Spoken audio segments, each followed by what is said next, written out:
bonsoir à tous, j'espère que vous avez passé une bonne conf à la doc aujourd'hui. Et donc en effet, moi je vais finir cette journée en vous parlant d'IA et en essayant de me jeter un peu dans l'inconnu pour jouer à ce petit exercice et voir quelles sont les limites et les opportunités que nous apporte l'IA générative. Très bien, donc je vais donc me lancer dans un petit exercice d'improvisation pour essayer de voir ce que peuvent nous apporter les agents d'IA. On parle beaucoup d'IA générative, il y a beaucoup de buzz autour de l'IA. Il y a beaucoup de... On entend plein de gens qui disent vous allez voir, l'IA va remplacer tous les développeurs, mais pas que, tous les designers, on va tous être remplacés bientôt par l'IA. À l'inverse, il y a des gens qui ne veulent pas du tout utiliser l'IA. Donc moi, je vais essayer de donner un avis un peu objectif sur ce qui se passe aujourd'hui, et notamment dans le quotidien des développeurs. Alors, qui je suis pour venir vous parler de ça? Donc moi, je suis un vieux développeur. Alors, vieux, tout est relatif, hein, mais moi, j'ai commencé à coder professionnellement plutôt au début des années 2000 avec l'arrivée d'Internet. Donc on ne parlait pas d'IA, enfin, on en parlait, mais pas encore dans les termes actuels. En vrai, ça fait un peu plus de 20 ans, moi, je développe plus beaucoup professionnellement. Certainement, comme beaucoup d'entre vous, quand on développe, après, on est amené à prendre d'autres responsabilités. Néanmoins, je suis toujours attaché à ce job. C'est mon job de cœur. J'ai commencé avec ce job-là. Et moi, je suis au quotidien en permanence avec des développeurs, donc je vois un petit peu le métier évoluer. Et là, j'ai l'impression qu'on est un peu à un moment avec l'IA où il se passe quelque chose et on est peut-être un peu là dans une évolution de notre métier. Donc c'est pour ça que je voulais prendre la parole avec vous aujourd'hui. Alors l'IA, pour moi, dans les années passées, ou plutôt quand j'ai commencé ma carrière, ça a toujours été un peu... faut que je fasse un peu mon coming out là par rapport à mes collègues data scientists, un peu un truc de geek, un peu fermé. J'ai entendu beaucoup parler de POC, mais en vrai, professionnellement, j'en voyais jamais vraiment l'utilité. Donc moi, j'ai grandi plutôt avec ça, avec Kasparov et Deep Blue là, à la fin des années 90. Évidemment, avec Terminator et puis la fin des temps. Et puis, moi, quand j'ai été étudiant, j'ai quand même fait un peu d'IA. Alors, voilà. Je ne sais pas si aujourd'hui on en fait encore beaucoup, mais ça m'a pas vraiment, ça m'a pas vraiment passionné. Et pourtant, en 2022, est arrivé ChatGPT, ou plutôt alors, je me suis intéressé à ChatGPT, je pense comme tout le monde, ou plutôt ChatGPT m'a rattrapé. Et là, je pense que l'IA, plutôt l'IA générative, a commencé à être un peu plus concret pour moi et plus dans mon quotidien. Et après ChatGPT, est arrivé tout un ensemble d'outils et de technologies, notamment pour le développeur. Et aujourd'hui, donc là, je vous ai mis un slide avec quelques outils, voilà, des plateformes, des assistants, des IDE. Et c'est un monde qui est très effervescent. Je pense que je n'ai pas mis le 10e des outils qui existent aujourd'hui sur ce thème-là. Il y en a plein et il y en a des nouveaux toutes les semaines. Donc c'est un écosystème qui évolue très vite, avec des évolutions vraiment très rapides et très significatives. Donc c'est même compliqué d'arriver à rester up-to-date avec cet environnement qui bouge. On en arrive au challenge. Pourquoi je vous parle de tout ça?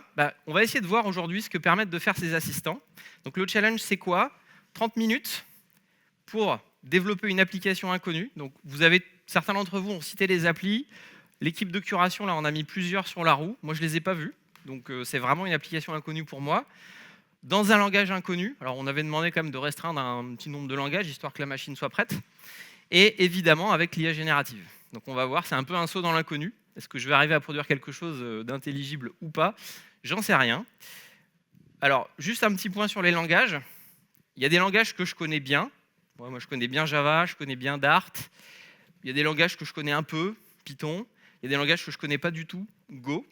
Donc, je me lance en fait avec ça devant vous et en fonction de ce qui va tomber, écoutez, on va voir le résultat. Et maintenant, je pense que je passe la parole à notre ami Mathieu. Et c'est parti. Alors, qu'est-ce qu'on va voir en premier? Le langage ou le... Ah oui, celui-là, on l'a aimé. Alors, c'est quoi ce sujet? Alors, j'ai pas le texte exact. Dommage. Si quelqu'un de la curation veut bien me le lire ou me la donner, c'est pas mal. Mais de mémoire, c'est en fonction de 2-3 paramètres d'une pièce, la taille, le nombre de prises, le nombre d'éclairages, etc. L'application doit proposer un tableau électrique à la norme, je ne sais plus quoi, mais c'est une norme électrique. Oui, ça rentrait pas dans les cases. Vous voyez l'exercice quand même, il va être compliqué. Voilà. Okay. On va te donner les infos, t'inquiète pas. D'accord, très bien. Donc ça, c'est pour le logiciel. Alors on va tenter un truc, on va voir si on tombe sur un langage. Sinon, je vous propose de prendre ce qui se situe à gauche. Ça vous va? Allez, c'est parti. Ah. Ah. On a dit à gauche, ce sera donc du Python. Tu me rappelles comment tu le maîtrises, le Python? Donc en Python, je dois développer un outil qui doit faire quoi? Donc, l'idée, c'est de pouvoir avoir un appartement et de construire un schéma électrique avec la norme NFC 15-100. Donc, décrire un schéma électrique avec la norme NFC 15-100 Ouais. en fonction de... Du chambre, salle de bain, enfin voilà, globalement un appartement, on va voir. Ok. En gros, surface. Je vais t'aider parce que je sens que tu comprends pas. Très bien. En gros, tu as la surface, le nombre de prises et le nombre d'interrupteurs et d'éclairage. Ça te va? Ok, on va voir où ça nous amène. Je pense qu'il y a plein d'experts de la norme NFC 15-27. Ils sont par là. Eh ben, bonne chance. Hein. Merci beaucoup. Alors, avant de lancer cette conf et avant de lancer le chrono des 30 minutes, je vais juste vous présenter l'assistant de code que je veux utiliser. Et je veux bien faire une précision ici. Je ne suis pas en train de faire de la pub pour un outil, mais il fallait bien utiliser un outil. Donc, je vous en présente un qui s'appelle Cursor. Donc, Cursor, c'est quoi? C'est un IDE. Donc, pour les développeurs ou anciens développeurs, c'est l'environnement de développement du développeur qui est basé sur VS Code, pour ceux qui connaissent VS Code. Et donc, dans cet environnement, j'ai quoi? J'ai sur la droite, ici, j'espère que vous voyez bien, donc j'ai l'équivalent d'un chat. Donc pour ceux qui connaissent ChatGPT, j'imagine un peu tout le monde, je vais pouvoir interagir ici avec mon agent, enfin avec mon IA.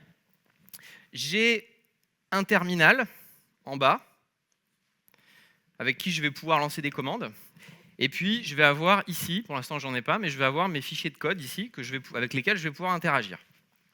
Donc voilà un peu pour l'IDE. Donc Cursor, c'est un VS Code boosté à l'IA. Et peut-être un dernier élément que je vais vous montrer. Cet outil, je peux l'utiliser avec plusieurs LLM. Donc là, on rentre vraiment dans le domaine de l'IA. Ici, il me donne accès à un certain nombre de modèles. Donc, qui sont, vous voyez, ici, on voit les modèles de Claude. Donc, c'est les modèles qui sont hébergés par Anthropic, plutôt qui sont générés par Anthropic. Et on a aussi les modèles GPT d'OpenAI. Et il y a même des modèles un peu plus récents. Là. Bon, voilà.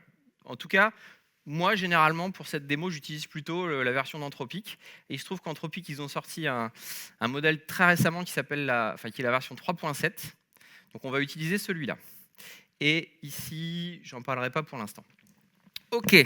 Donc, maintenant, on va lancer le chrono. Je dois avoir ici... Comment est-ce que je lance mon horloge, déjà? Effacer. Peux-tu me rappeler le numéro de la norme? 15-100. Ok. NFC 15-100. Très bien. Allez, c'est parti. Donc, je vais commencer plutôt par parler avec lui, parce que je vous avoue, je ne connais pas le sujet. Je vais lui poser des questions pour voir ce qu'il en pense. Alors, je fais toujours au clavier. Je pourrais lui parler, mais je vais rester au clavier, c'est plus simple pour moi. Donc, je dois développer une appli qui me permet de réaliser un tableau électrique. Tableau électrique à la norme NFC 15. FC, pardon. FC 15. -100. J'ai plus que 29 minutes. J'ai 29 minutes. Ça te semble, je le tutoie, hein, ça te semble jouable? Et je lui demande ce qu'il en pense. Et on va bien voir là où ça va nous amener.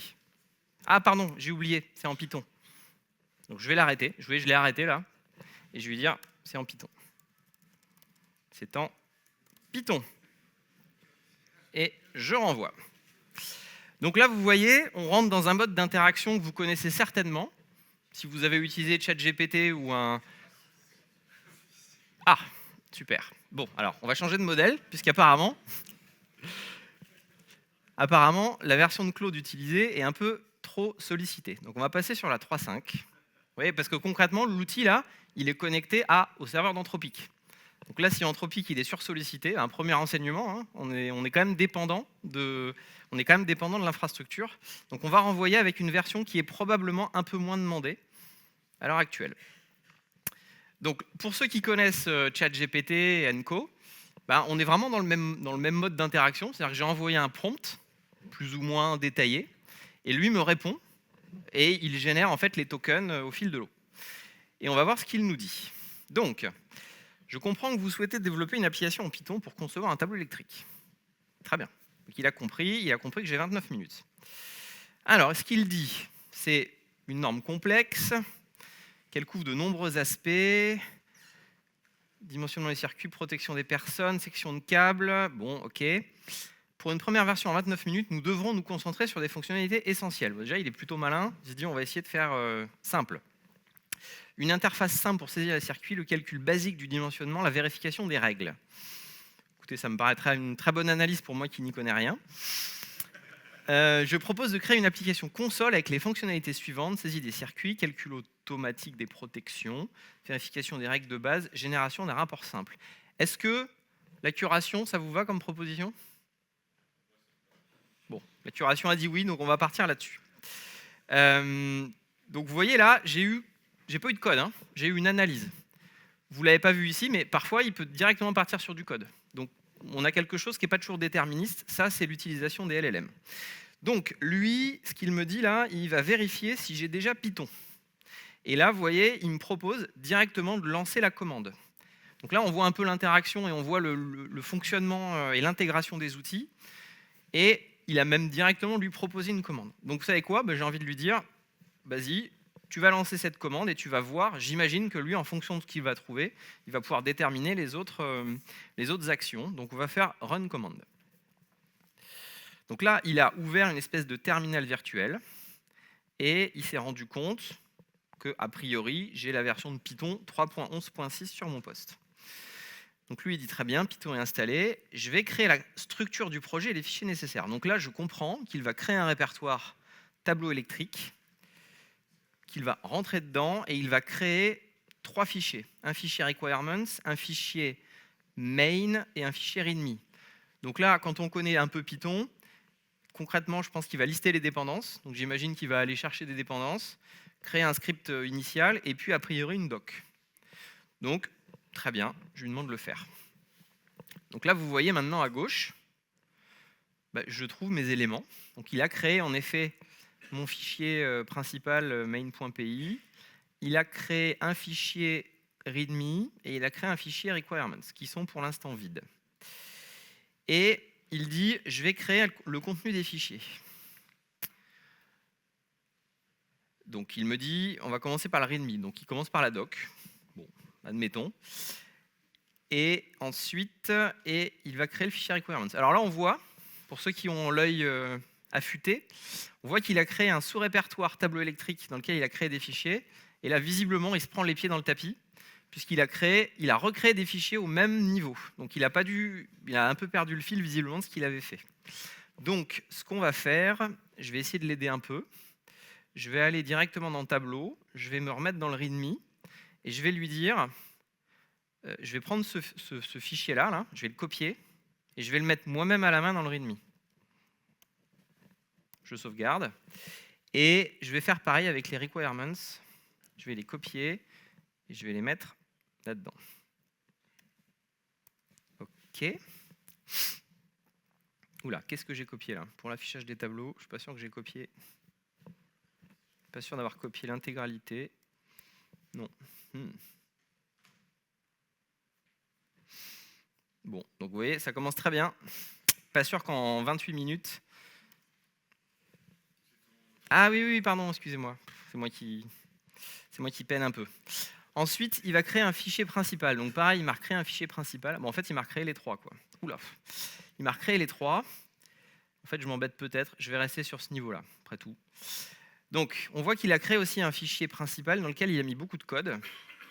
Et on voit qu'il a été créé automatiquement. J'essaie de ne pas aller trop vite.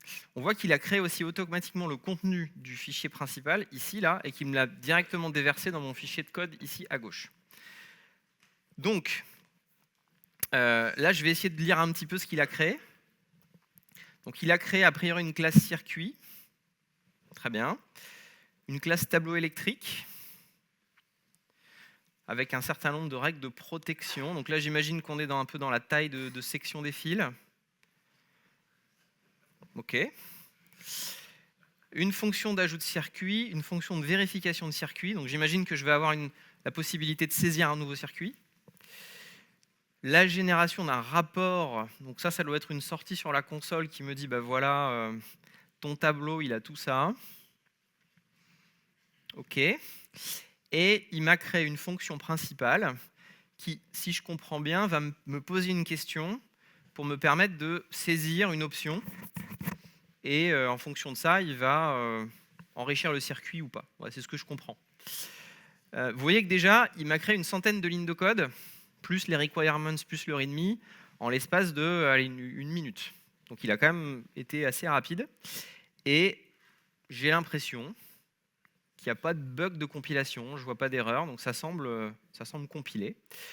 Voyons ce qu'il me dit après. Et il me dit d'installer les dépendances. OK. Donc là, vous voyez, j'ai la possibilité, moi, d'accepter la proposition qu'il m'a faite. Là, comme c'est la première génération, bon, je vais dire OK. Et je vais accepter dans son intégralité. Je vais accepter ici aussi. Et je vais accepter ici aussi. Bon, j'espère que je vais laisser de côté le sous-répertoire. Je pense que j'en aurai pas besoin. Donc maintenant, je vais prendre cette commande-là pour aller installer mes dépendances. Tiens, d'ailleurs, moi, je connais un peu Python. Je suis étonné qu'il ne me propose pas de créer un environnement virtuel. Parce que c'est le moyen d'installer des dépendances sans avoir trop impacté mon poste. Je vais lui poser la question, environnement virtuel, parce qu'il en comprend. Et il me dit, alors généralement, quand je lui pose une question comme ça, il me dit, vous avez raison. Là, il est un peu moins sympa. Il va m'aider. Donc, il me propose de lancer une commande. Très bien. Donc là, je vais aller moi-même sur mon terminal, qui est ici. Parce que je n'ai pas envie qu'il fasse de boulettes pour aller dans le sous-répertoire. J'ai envie de rester ici. Donc là, je vais lancer ma commande. Oui. OK, donc là, je pense qu'il tire un certain nombre d'éléments liés à Python directement dans mon environnement. J'ai déjà passé un tiers du temps. Donc, a priori, ça s'est bien passé.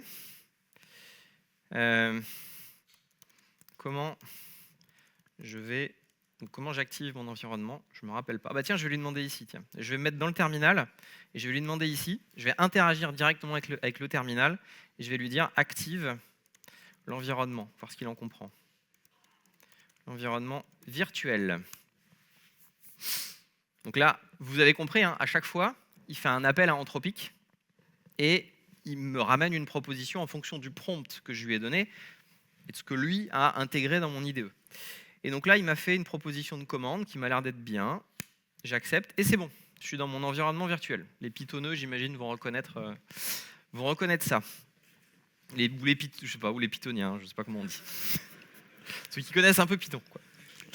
OK, donc maintenant, je vais retourner sur la commande précédente et je vais lancer ma commande d'installation de mes dépendances. Je pense que si je ne fais pas ça, il ne va pas être capable d'installer et d'utiliser Tabulate et Colorama, qui doivent être, j'imagine, les dépendances qui vont être nécessaires à mettre en place probablement le rapport. Donc là, il va se passer un peu de temps, parce que là, je suis sur Internet, je télécharge mes dépendances, en espérant que ça ne prenne pas des heures. Ça a l'air de s'être bien passé. OK. Alors maintenant, je vais lui dire, et maintenant? Help.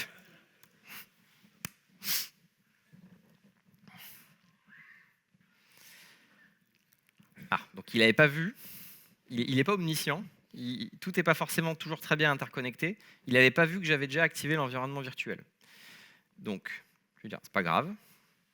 C'est déjà fait.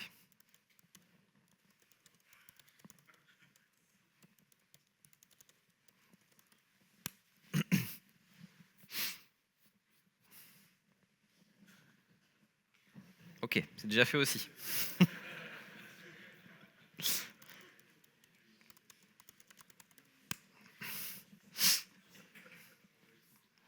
Nous pouvons lancer l'application. Génial. Bon, donc là, c'est une commande basique. Et là, vous pouvez vous dire, non mais franchement, quel bolos, il n'aurait pas pu lancer ça plutôt qu'appeler 3 fois l'IA pour lui dire de faire ça. C'est vrai, mais on est dans l'exercice, donc on continue. Je vais effacer ma console, histoire de voir ce qui va se passer.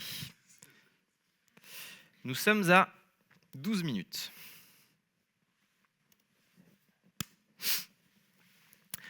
Alors, j'ai une application qui se lance. Donc, j'ai pas de problème d'erreur, enfin pas de compilation parce que Python compile pas, mais d'erreur de syntaxe. Là, du coup, je peux faire confiance à mon IDE et ça démarre direct. Là, il me demande d'ajouter un circuit, de générer un rapport ou de quitter. Je vais faire un petit test aux limites. Très bien, ça marche.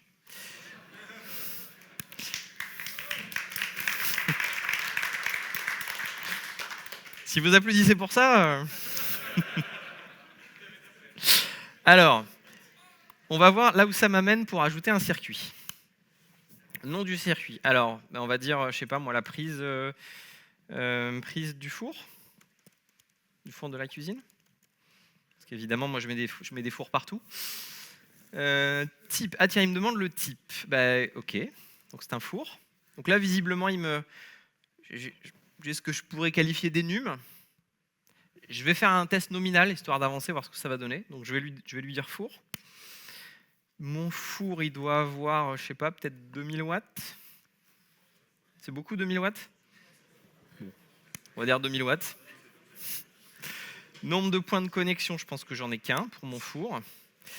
Et il a ajouté le circuit. Très bien. Si je lui demande un rapport, j'imagine que là, je devrais voir une sortie qui va m'afficher que j'ai un four.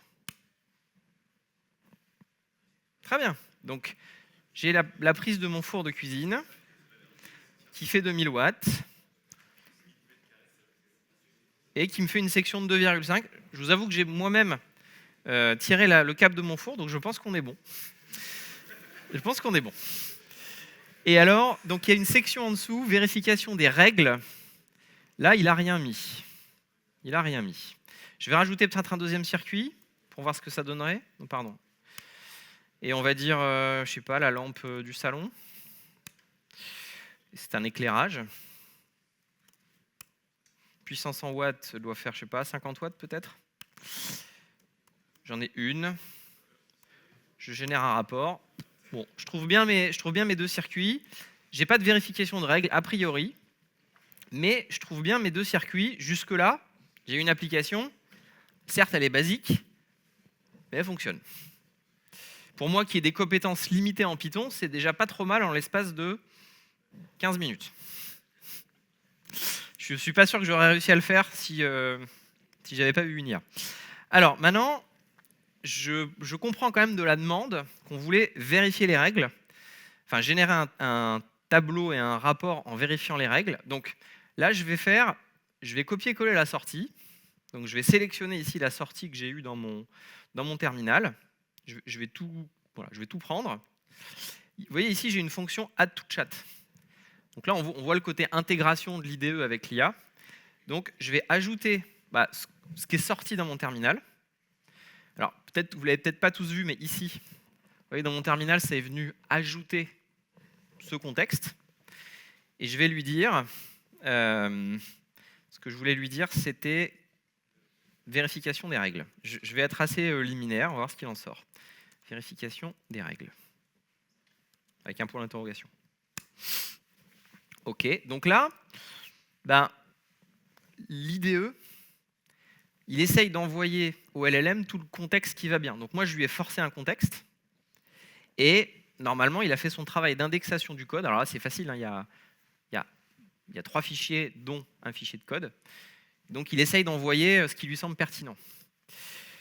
Donc, ce qu'il nous dit. Donc, je vois qu'on peut faire des améliorations, très bien. Je vais ajouter plusieurs règles de vérification dans le code.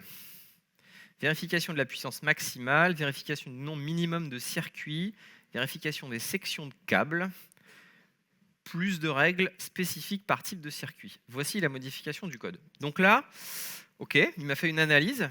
Je ne l'ai pas du tout guidé dans l'analyse. Hein. Moi-même, à ce stade, je n'ai pas mis un ticket avec des règles. Je lui ai laissé complètement le champ libre sur les règles en question. Et donc là, il infère des règles, du coup, en fonction de son corpus, de ce avec quoi il était entraîné. Et alors là, ça devient intéressant. Il m'a généré du code. Alors, je vais fermer peut-être ceux qui nous servent à rien, là. Et on va regarder... Pardon. On va regarder... Ah oui, c'est parce que j'avais fait une modification à requirements. Bon, c'est pas grave. On va regarder ce qu'il a généré. Alors, on va essayer d'agrandir ça. Donc là, pour les plus développeurs d'entre vous, on voit qu'il a fait deux choses. Il a généré du code, donc il est venu enrichir le code précédent, et il est venu en même temps faire un merge. C'est-à-dire qu'il a généré du code, et en même temps, il a eu une deuxième option, enfin une deuxième action, de voir comment ça s'intégrait avec le code précédent. Donc il est venu merger le nouveau code avec l'ancien. Et donc ici, on voit qu'en vert, c'est les nouvelles lignes qu'il a rajoutées. Enfin, c'est les nouvelles lignes. Donc on voit qu'en vert, il a rajouté deux types. Il a rajouté la possibilité de rajouter un lave-linge et un lave-vaisselle. Pourquoi il a fait ça, je ne sais pas. Peut-être, mais c'est une supposition, qu'il a peut-être plus de facilité pour mettre des règles de vérification de la fameuse norme en question. Je ne sais pas.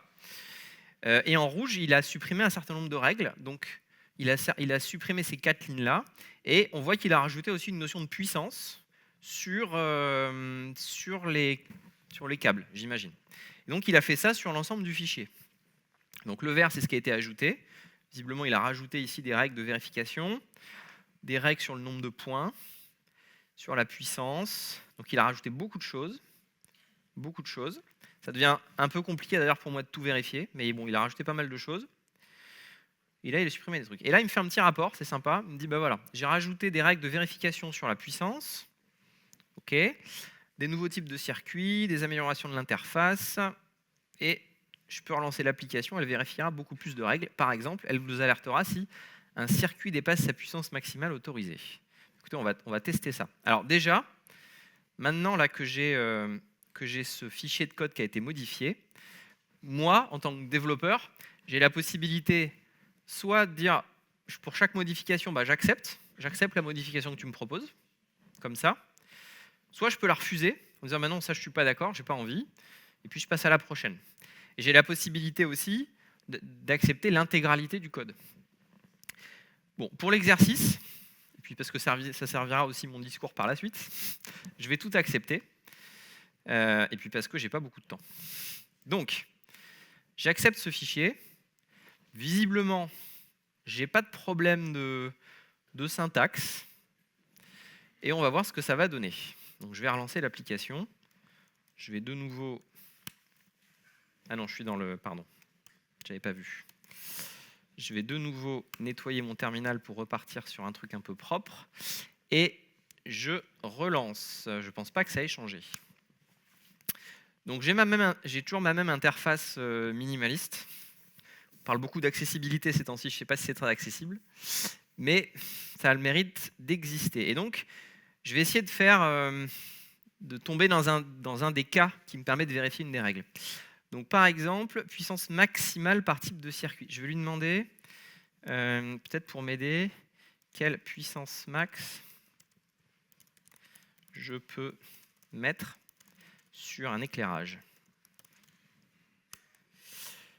Et pendant qu'il génère à côté, ici, je vais dire ajouter un circuit. Je vais l'appeler lampe du salon. Ah, vous avez vu, il a changé l'interaction qu'il a avec moi. Ça, je ne l'ai pas vu tout à l'heure dans le code. C'est vrai que je n'ai pas non plus tout lu. Mais il a changé le type d'interaction. Enfin, en tout cas, le type de présentation. Donc, je vais prendre éclairage. Je vais faire le feignant, je vais faire un copier-coller. Comme ça, je ne me tromperai pas. Et il me dit que la puissance maximale autorisée pour un éclairage, c'est 2300 watts. OK. Allez, moi, je suis... J'ai envie de mettre des LED partout. Et je vais dire que ça fait 3000 watts. Nombre de points de connexion, 8 points. Alors franchement, pour 3000 watts, j'ai besoin d'en brancher partout. Je vais dire que j'ai 15 prises. OK. Et je vais ajouter un deuxième circuit. On va l'appeler lave-vaisselle. évidemment. Donc j'ai une option lave-vaisselle qu'il a rajoutée. Je vais rester encore dans le cas nominal. Et je vais dire que mon lave-vaisselle, il est américain, il fait 5000 watts. Et il a un point de connexion. Ok, donc il a accepté mon circuit. Et maintenant, je vais écouter, on va essayer de générer le rapport. Qu'est-ce qu'il me dit? Alors, donc il a bien toujours stocké mes deux appliances, là, enfin mes deux circuits. Donc il me dit que ma lampe du salon, elle fait maximum 8 points. Donc j'ai un problème avec la lampe du salon. Ma lampe du salon, elle fait 3000 watts max. Et mon lave-vaisselle, il fait 5000 watts, alors que je suis en... Ah, j'ai quand même droit à 4600. J'ai bien fait de mettre 5000. Règle globale du tableau, il me faut un circuit spécialisé pour le four manquant, pour la plaque de cuisson, pour le lave-linge, 2 circuits d'éclairage. Ok. Donc je ne sais pas si ça qualifie pour un rapport de ce type, mais en tout cas, on voit qu'il arrive globalement à générer une application qui répond à cette demande. Je vais essayer d'ajouter un nouveau circuit, tiens. Et je vais essayer de sortir un petit peu des sentiers battus. Je vais lui dire, c'est mon circuit X.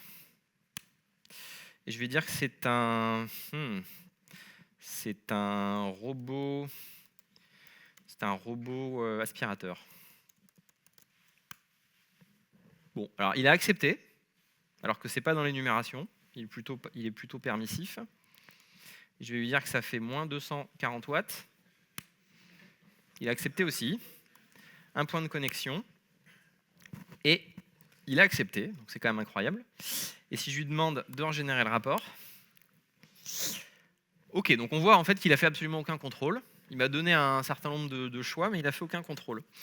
C'est très intéressant. Mais ouais, il reconnaît pas le disjoncteur, il reconnaît pas la section, et circuit non reconnu. C'est intéressant. Mais il n'a pas planté, en effet. On arrive à 24 minutes. On va essayer de voir si on peut le pousser un petit peu. Alors, je suis désolé pour ceux qui attendaient une interface web. Je vais rester sur l'application console. Sinon, je pense que je n'arriverai pas à aller au bout. Et on va s'arrêter. Et on va faire la même chose. Je vais lui recopier je vais lui recopier ça. Je vais même faire autre chose, tiens. Ça intéressera peut-être plutôt les... Enfin, je ne sais pas qui ça pourra intéresser, mais je vais faire un autre type d'interaction. Ça peut intéresser tout le monde. Cette fois, je ne vais pas copier mon terminal. Je vais faire un snapshot. Je vais faire un snapshot de mon interaction. Donc imaginez, vous êtes sur une application, vous avez potentiellement un bug, vous voulez l'attraper, vous faites un snapshot de ce que vous voyez à l'écran. Donc là, vous voyez, c'est l'application de snapshot de Mac. Je vais capturer. Donc là, il est dans mon presse-papier. Et je vais aller le rajouter au contexte, ici, avec un CTRL-V. Donc là, on voit ici, j'ai mon image qui a été ajoutée. Et là, je vais lui dire, on a des incohérences. Que proposes-tu comme amélioration? Et on va voir ce qu'il en comprend. Amélioration. Nous sommes à 25 minutes. Déjà, on a une application qui fonctionne. Ok, donc il me dit, oui, je vois plusieurs incohérences. Donc déjà, il a réussi à comprendre l'image que je lui ai mise. En tout cas à la lire. Il dit, circuit robot aspirateur n'est pas valide. En effet, il a vu que de l'interprétation de l'image, il a vu que c'était en effet pas consistant. Il dit que les puissances sont excessives. Oui, mais c'est ce que je lui ai mis. Nombre de points d'éclairage, il manque une validation plus stricte des entrées. Donc là, à l'arrière, les points 2 et 3, je m'en fous un peu. On est plutôt dans l'analyse du tableau. Alors que les points 1 et 4, on est clairement dans l'analyse de l'amélioration de l'application. Et donc là, il me propose des modifications. Donc là, il est en train de générer. Et vous voyez vous comprenez bien qu'on est tout de suite très vite dépendant de la capacité de l'infrastructure à répondre. C'est-à-dire que si derrière, tout d'un coup, mon Anthropic, mon GPT, ou alors le modèle qui a été déployé par mon entreprise sur l'infra de mon entreprise, il ne répond pas, tout de suite, je me retrouve bloquer, alors bloquer, en tout cas à attendre un peu que ça se passe, quoi. Et c'est exactement ce qui se passe, donc là je suis en train de meubler. Ça se voit pas, c'est très bien. Ok, donc il a fait 2 générations de suite, pour ceux qui ne l'ont pas vu. Il a eu une première génération qui a été le code en question. Vous voyez qu'il a encore généré beaucoup de trucs. On va essayer de regarder un peu. Et il a aussi généré le fameux merge qui peut parfois être assez compliqué à faire pour notamment quand on a des grosses bases de code. Donc, alors, je ne sais pas si je vais arriver à tout passer en détail là, sachant qu'il me reste 2 minutes 30 pour finir la démo. Mais, alors, on va peut-être aller voir ce que lui nous dit, tiens. Qu'est-ce qu'il nous dit? Je suis désolé, je vais un peu vite. Donc, il nous dit, il a ajouté un nouveau type prix spécialisé. Ok, très bien.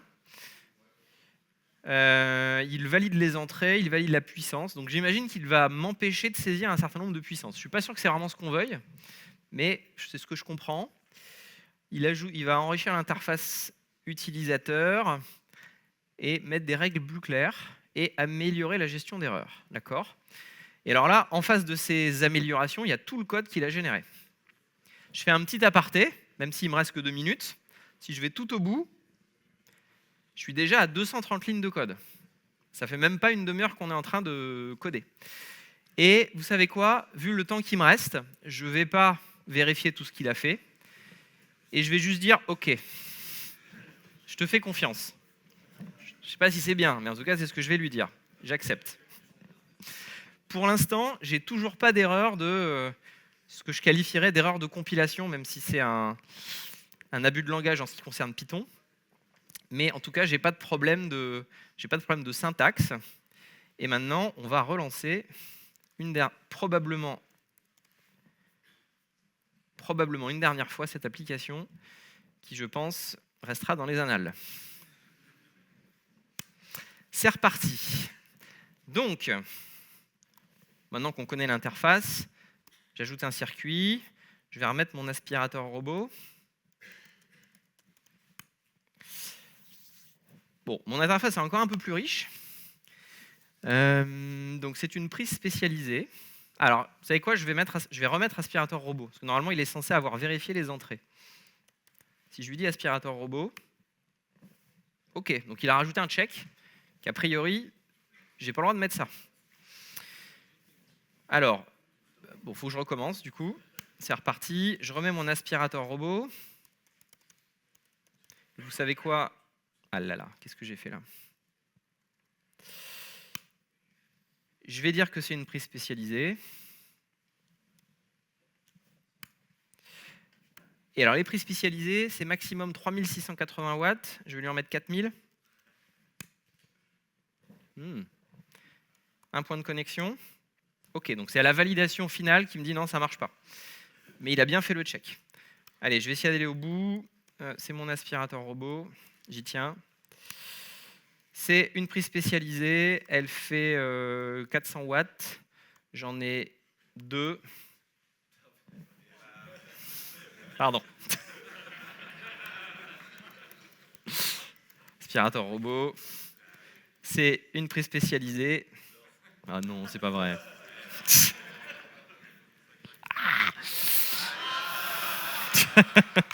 Bon, avec vous, on s'arrête là.